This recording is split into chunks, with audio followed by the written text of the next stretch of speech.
ফার্স্টে দেখি মশলা চলে গেছে গাইস, দেখো লাইক করো,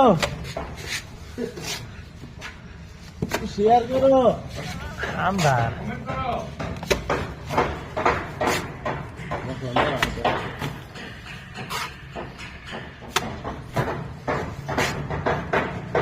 দেখো কত উপরে কাম করি আমরা। হাতটা হাতে রেখে কাম করো না গাইস।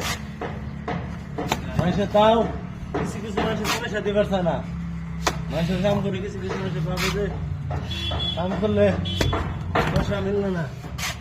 এত কষ্ট করে কাম করে কিছু কিছু মানুষ পয়সাই দেয় না। পয়সার কথা বললে কয় আজকে না।